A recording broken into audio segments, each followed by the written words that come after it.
अब आजकल श्रोता भी अनेक प्रकार के। एक जगह भागवत भई श्लोक एक भी नहीं भया, तो वहां के कुछ लोग आए, बोले महाराज जी भागवत तो ही पर इस श्लोक हुआ ही नहीं। आचार्य जी बड़े बुद्धिमान थे, बोले इस श्लोक की क्यों बात करते हो, भागवत तो परलोक की है। हाँ ठीक है, कैसी भी सही भागवत हो, भागवत में आकर के बड़ी गंभीरता पूर्वक बैठना चाहिए।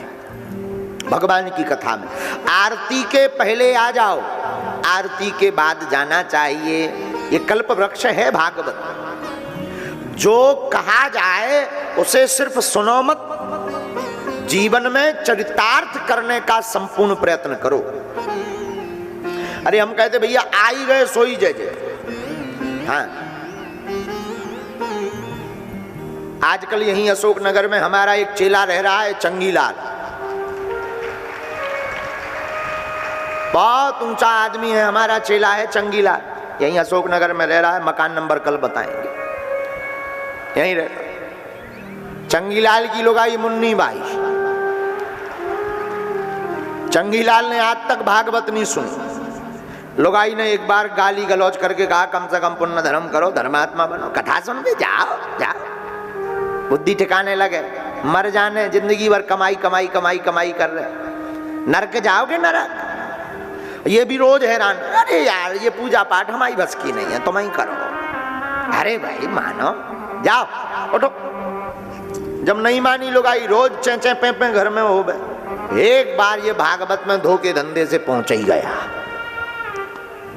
गांव का बड़ा आदमी जैसे ही पहुंचा, आइए सेठ जी आइए आइए आइए, सुझे आके बैठिए बैठिए बैठिए। बैठे, और जैसे ही बैठे तो कथा ऐसी है भैया, कथा होत के बीच में, कथा होत के बीच में पाप उठे अकुलाएं।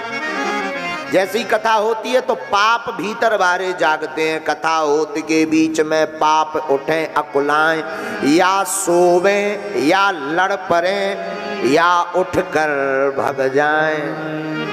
हाँ हाँ, कथा जहां होती है वहां पर जो व्यक्ति जाएगा कथा में, उसे नींद भयंकर आएगी।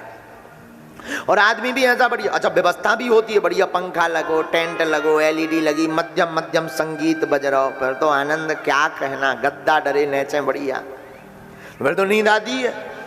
और नींद आवे तो क्या कहना, फिर आदमी झूला झूला तो मन ही मान, बोले कुछ। और कथा जैसी नींद कहीं नहीं आती। आप रामायण पढ़वे बैठो और कथा सुनवे बैठो, ऐसी नींद आए कि यार बिस्तर मिल जाए तो 6 महीना नहीं उठने। हाँ हाँ, कथा के चक्कर में एक जन ने कुर्ता फाड़ दो नींद के चक्कर में।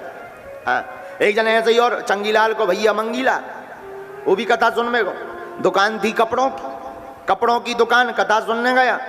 और सुनवे जैसे ही गयो तो कथा में जाते ही सो गो। और काम था कपड़ों का, सो गो सो तो ठीक है, सपने में कपड़ा बेचन लगो बैठो बैठो भागवती के बीच में। आओ कथा चल रही हो, वो कपड़ा बेच रहा हो, और कपड़ा बेच रहा हो तो देख रहा हो सपना के एक ग्राहक आया, ग्राहक बोला कपड़ा लेना है, इसने कपड़ा निकाल के रख दिया। ग्राहक पूछता है रेट बताओ, ये बोला 5 रुपया मीटर, सस्ता जमाना। तो ग्राहक बोला 5 नहीं 4 रुपया। अरे बोले नहीं 5 लगे, बोले नहीं 4 देंगे, हम तो सिर्फ 4 देंगे। अब सपने में यहाँ बैठे, कथा चल रही, अजय सपनों में देख रहे। जब वो जाने लगा ग्राहक 5 नहीं देने लगा तो इसका दिमाग खराब हो गया। तो बोले ठीक है कोई बात नहीं, ले जा 4.5 में, 4 नहीं 4.5 ले जा, 4.5 में दोनों हाथ पसार और आगे वाले भक्त का कुर्ता दीनों फाड़।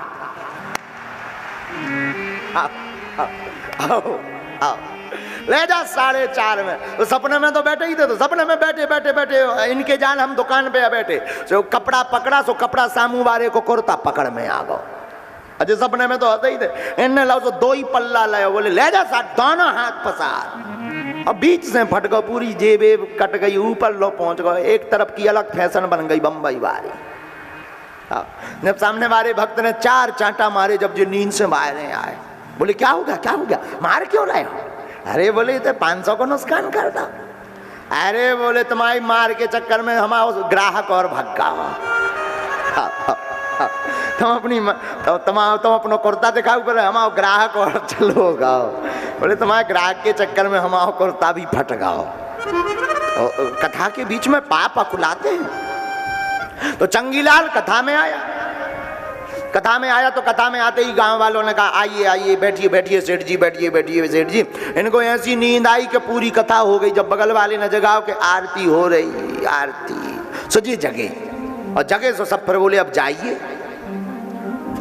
घर पर आए, पत्नी ने कहा कथा सुनी? बोले सुनी। क्या सुनी बताओ? अब इन्होंने तो कुछ सुनी नहीं। बोले हमने तो तीन ही चीजें सुनी, आइए सेठ जी, ब्राजिए सेठ जी, और जाइए। पत्नी बोली मैं बाहर में गए तो इसी का कीर्तन करो दिन भर रात, शायद भगवान लीला कर दें, कम से कम गए तो लगन लग जाए। तो बोले इसका कीर्तन करना पड़ता है। बोले कीर्तन क्या है? बोले बस ये जपते रहो, आइए सेठ जी, बैठिए सेठ जी, जाइए। अब ये दिन न रात वही लगे, आइए सेठ जी, बैठिए सेठ जी, जाइए, आइए आइए आइए, बढ़िया कीर्तन करें, माला जपें। रात हो गई। रात को भगवान की बड़ी विचित्र गति होती है। रात को एक चोर घर पर आया। ये तो बिस्तर पर बैठे बैठे आइए सेठ जी, और किस्मत की बात जो चोर हो वो सेठ ही आतो। बैठिए सेठ जी। जैसे ही चोर ने अंदर एंट्री की तो इन्होंने माला से कहा आइए सेठ जी। चोर को दिमाग खराब होगा, पसीना छूट गया। मालिक जग भी रहो, पहचान भी गाओ। डायरेक्ट ही कह रहा हो कि आइए सेठ जी। और चोर लगो कपबे। अंधेरा था तो फिर इसने दोबारा फिर कहा, अब दूसरा मंत्र बोला, विराजिए सेठ जी।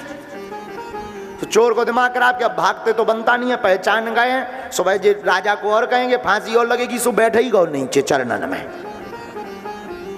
अब बैठ गए तो अब जे चिल्ला के बोले जाइए सेठ जी।